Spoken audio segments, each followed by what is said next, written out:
Video ini merupakan konten edukasi dan informasi umum. Materi yang disampaikan tidak dapat dijadikan sebagai dasar diagnosis, terapi, atau tindakan medis.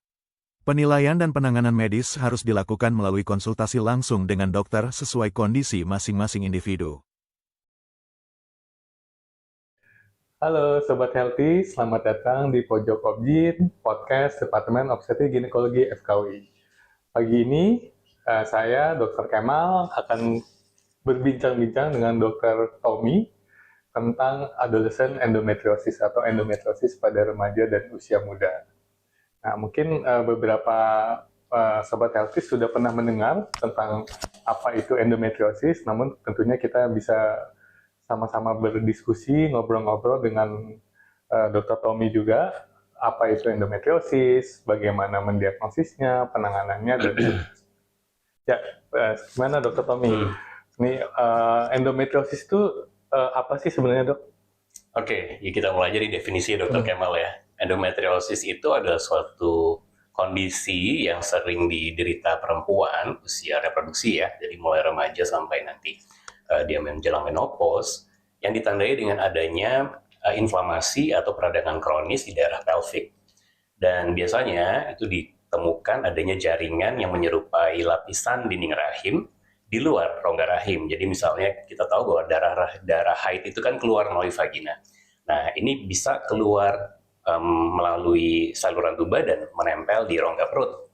Misalnya pada indung telur, bisa menyebabkan endometriosis pada indung telur, kita sebut dengan kista coklat. Kemudian di daerah tuba dan daerah yang lain-lainnya, bahkan organ-organ sekeliling yang seperti misalnya di usus dan kandung kemih. Gitu. Ya, oke.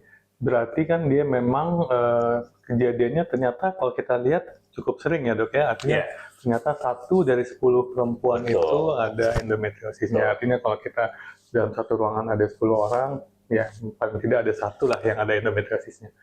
Mungkin yang perlu kita diskusikan juga, Dok, artinya kan tadi bentuknya banyak. Tentunya gejalanya variatif sekali ya, Dok ya. Gimana tuh? Betul, Dr. Kemal. Jadi gejalanya ini sangat bervariasi, mulai dari tidak bergejala sampai sangat berat.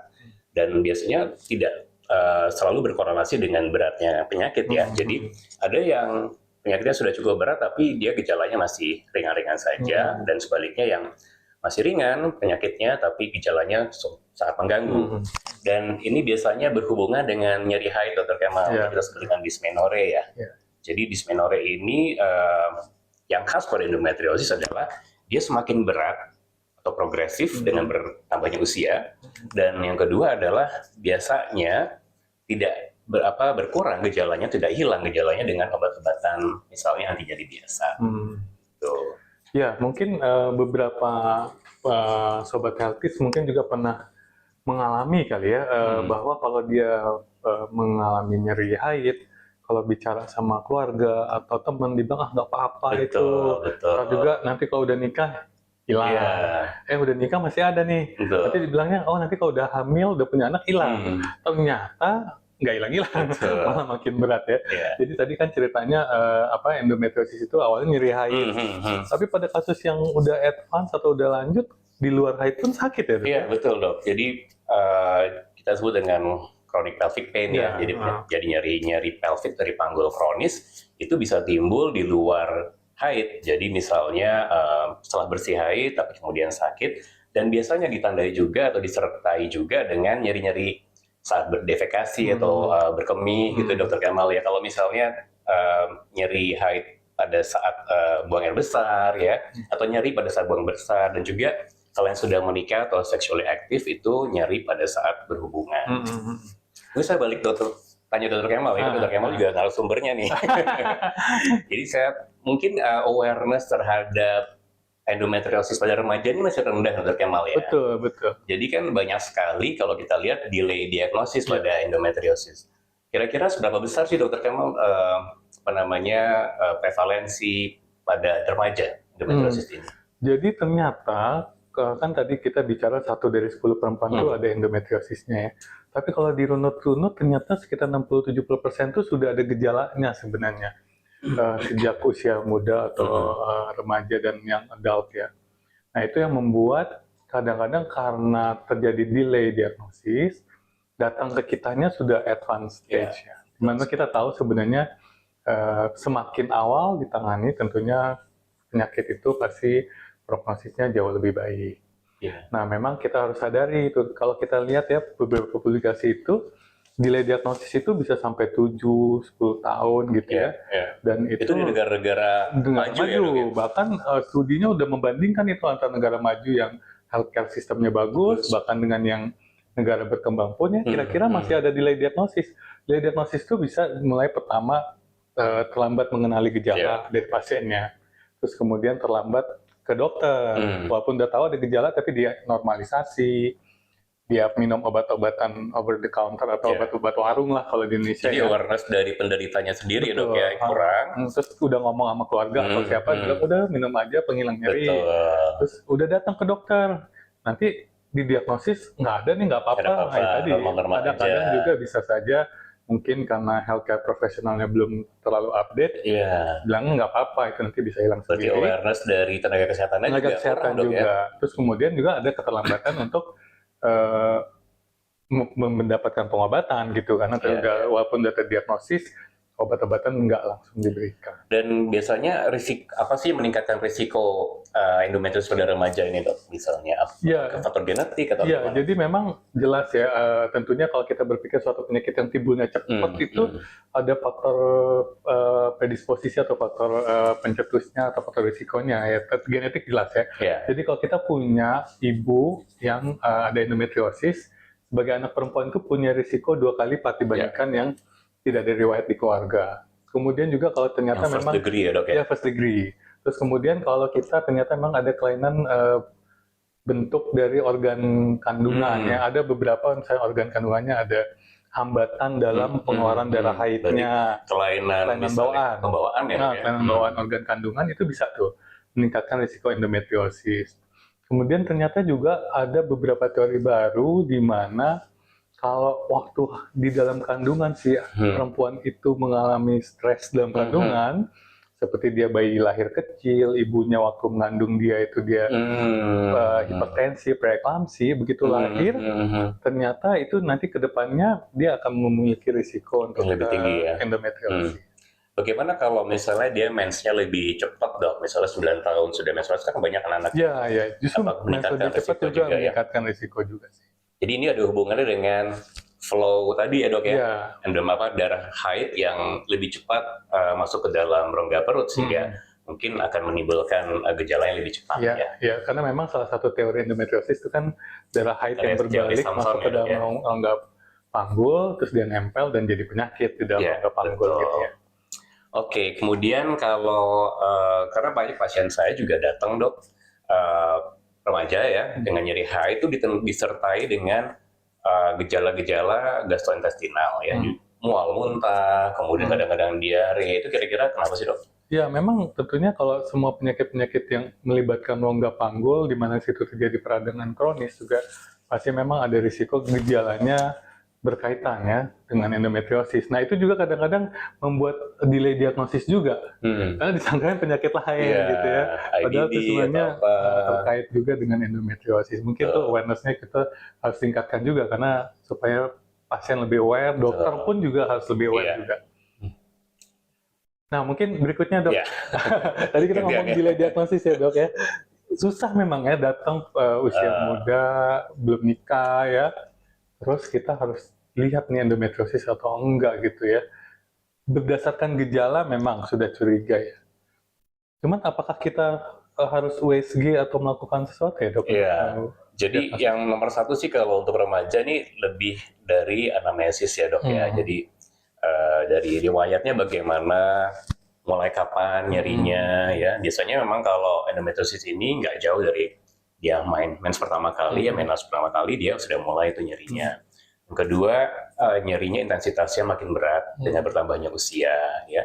Kemudian yang ketiga adalah tadi dengan obat-obatan misalnya makan ibuprofen atau paracetamol itu biasanya nggak terlalu banyak membantu ya. Dan yang keempat adalah sering sekali endometriosis ini gejalanya itu membuat gangguan pada kehidupan sosial remaja. Jadi biasanya dia nggak masuk sekolah, pas biasanya kalau pas lagi mens tuh bolos gitu ya, atau kalau sudah kuliah juga nggak masuk sekolah kuliah gitu, atau yang sudah kerja ya nggak kerja gitu. Itu biasanya dari 4 itu kita bisa lihat bahwa ini suatu menstruasi dysmenorrhea yang sepertinya memiliki underlying disease endometriosis ya, karena semakin berat. Dan kalau yang berikutnya biasanya kita perlu juga menyingkirkan penyebab-penyakit yang lain tentu ya dok ya. Misalnya kita curiga tadi IBD, atau misalnya kadang-kadang hubungannya juga dengan infeksi kandung kemih dan sebagainya, kita juga singkirkan. USG perlu kalau memang kita curiga ada massa misalnya di rahimnya atau di hidung telurnya ya. Namun yang terakhir mungkin kita tahu bahwa untuk mendiagnosis endometriosis itu sebenarnya gold standarnya masih biopsi ya, masih dengan operasi. Namun sekarang kita biasanya tidak melakukan operasi langsung ya. Jadi kita lihat dulu nih dengan pengobatan apakah membaik atau tidak. Kemudian kita juga lihat apakah pasien bisa diberikan obat-obatan yang sifatnya akan menekan endometriosis dalam jangka panjang atau tidak. Ya memang mungkin kalau untuk pertama kali datang ya mungkin kita biasa tawarkan sih ya dok ya, USG, walaupun memang kadang rutenya yang mungkin kurang nyaman ya, karena memang kalau lewat perut suka nggak kelihatan, tapi memang biasa sih dokter menawarkan untuk USG lewat dubur gitu, lewat lubang anus. Untuk kita masuk lihat USG. Namun sebenarnya di panduan-panduan kita pun, kalau misalnya gejalanya sangat-sangat berkorelasi dengan endometriosis, meskipun USG-nya nggak ada, kelihatan apa-apa, tetap kita treat sebagai endometriosis ya dok ya. Artinya kita juga tadi mencegah terlambat di terapi, karena kalau terlambat di terapi, penyakitnya progres itu. Dan tadi juga kalau kita harus biopsi, ya itu pasti kan akan mendelay ya dok ya.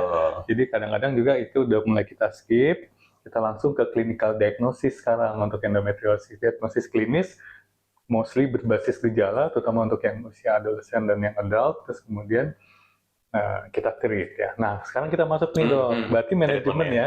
Kan kita berhadapan dengan pasien-pasien yang belum nikah nih biasanya ya, masih bertumbuh, berkembang. Biasanya kan kita kasih terapi hormon ya dok. Iya. Kan penyakit ini kan endoestrogen related ya. Artinya yang kita inginkan estrogennya kita kendalikan untuk supaya penyakitnya tidak progres. Tapi juga ada hal-hal yang perlu kita perhatikan nggak tuh terkait mengendalikan estrogen, terutama untuk usia-usia muda ini? Tentu ya, karena kan kalau kita mau mengendalikan estrogen, artinya kita menghendaki estrogennya mungkin agak sedikit rendah gitu Dr. Kemal. Sedangkan pasien remaja ini kan sedang bertumbuh ya, jadi membutuhkan juga estrogen untuk pertumbuhannya, terutama pertumbuhan tulang ya. Jadi kita tidak boleh memberikan obat-obatan yang nanti akan justru membuat pertumbuhan remaja itu terganggu ya. Jadi biasanya sih kita berikan mungkin bisa diberikan misalnya pil kontrasepsi Dr. Kemal. Jadi prinsipnya adalah yang pertama adalah kita mengendalikan menstruasinya. Menstruasinya supaya flow-nya sedikit atau bahkan tidak ada flow lagi gitu ya. Kita bisa berikan pil KB itu continuous ya, terus-menerus. Jadi nggak usah khawatir gitu ya. Yang kedua, kita juga bisa memberikan kalau misalnya kadang-kadang pil KB ini ada gejala atau efek sampingnya terkena misalnya migrain, kepala, mual ya. Nah, atau juga misalnya ada kontraindikasi terhadap estrogen, pilihan keduanya adalah pil yang mengandung progestin only. Progestin only ini juga efeknya sama, akan menekan estrogen. Jadi prinsipnya adalah kita membuat pertama flow-nya atau mensnya itu sedikit yang keluar ya. Yang kedua adalah membuat kondisi hormon progesteron lebih tinggi daripada sebelumnya, sehingga efek dari estrogen terhadap endometriosisnya akan berkurang. Ya, betul sekali ya. Jadi yang sering kita omongkan ke pasien itu adalah kalau pasien ini ingin haidnya banyak terus, justru penyakitnya makin progres ya, makin parah ya. Jadi kita kendalikan menstruasinya ya tadi.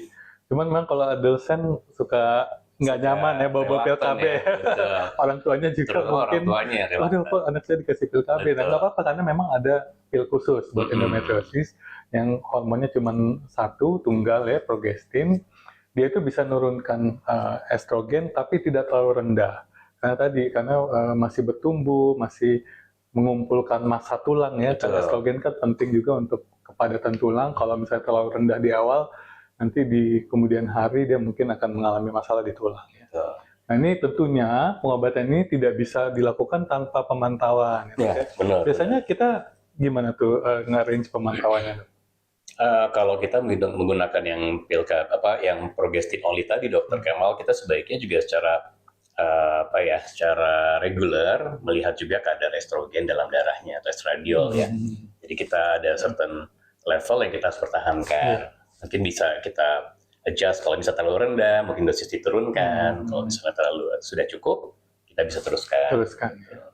Kemudian juga tentunya kita kayak mungkin kalau memang ada indikasi kita bisa lakukan USG berkala gitu ya. Memang tidak betul-betul dilepas tanpa monitoring lah ya, karena semuanya harus terpantau dan ya tadi supaya penyakitnya tertangani, pasien juga tetap sehat ya.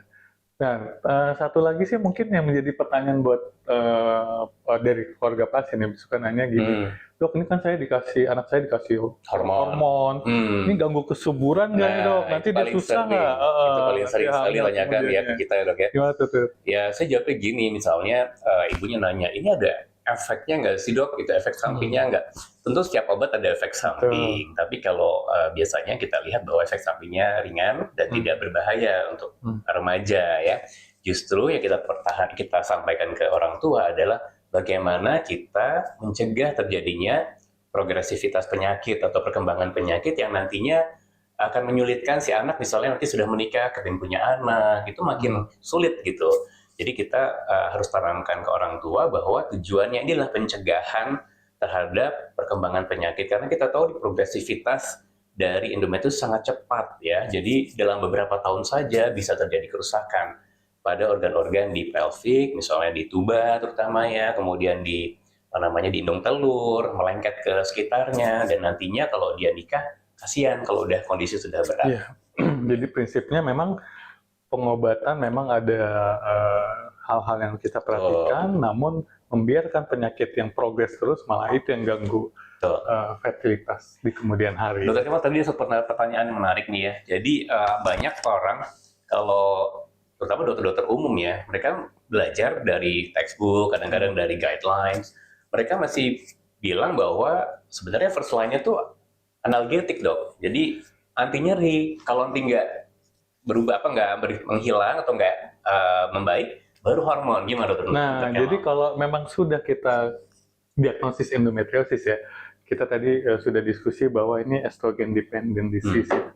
Kalau kita ngasih anti nyeri, anti peradangan, itu seperti hanya ngobatin gejalanya aja dok, namun tidak menangani kausa atau hal-hal yang membuat penyakit itu berkembang dan progres. Jadi prinsip kita tetap pilar utama adalah terapi hormonal untuk mengendalikan estrogen.